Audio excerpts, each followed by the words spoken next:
So today I wanted to bring you a slightly shorter but equally as audacious war story from World War I, and today we're talking about Sir Graham Donald, who became an air marshal by the end of his military career in 1947, just after World War II.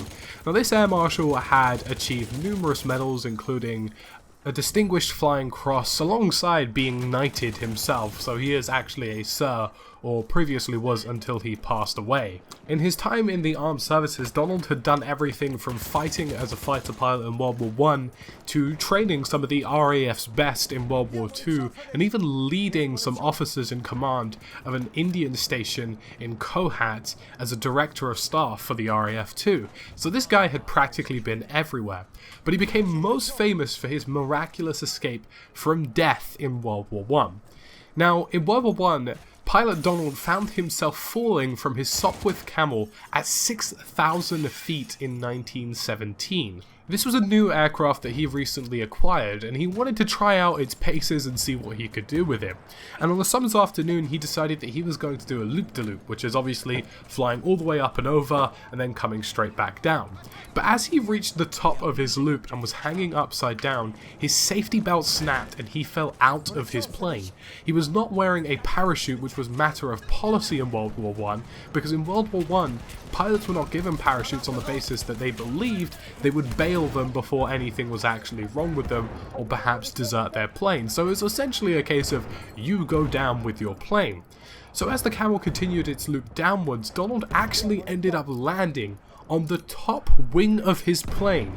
So he'd fallen out at the top of the loop, but the maneuver that he had already started continued to go on, and he ended up landing on the top of his wing as it went down to the bottom of the maneuver. He grabbed onto it with both hands and managed to hook his foot into the cockpit, which he got himself back in. Apparently he managed to control the plane with his toes, or with his foot, in order to actually get the plane at a steady pace for him to crawl back into the cockpit himself. He called it an unusually good landing, and it was an interview given 55 years later from when the incident had taken place. He said that the first 2,000 feet had passed very quickly, and that he looked incredibly scared at the time, but as he began to fall, he began hearing his plane nearby and eventually landed on top of it. Now, although that was quite a short story, I think it's really incredible to consider that things like this actually happened during the war. There were so many people taking part, and bearing in mind this was the birth of modern warfare, there were so many different new machines and new weaponry, that crazy stuff like this actually happened.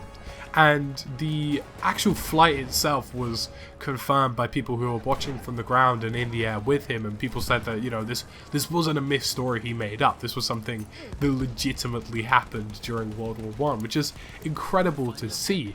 Now, I do have lots of more war stories coming your way, guys, but I also have an interesting announcement for you, and essentially the Battlefield war stories that I've been bringing you guys are going to be upgraded. Tales from the Battlefield is going to see an upgrade, and what I'm going to start doing for some of them, it won't be all of them, but for a small percentage of them, is beginning to make cinematics for the actual story. So you guys will have like a full-blown documentary style thing to watch through Battlefield 1, which will be really interesting. But that's about it for today's video, and I don't want to long out anything longer than it should be. So as always, fellas, thank you for watching, and I'll see you again soon with another Battlefield video soon.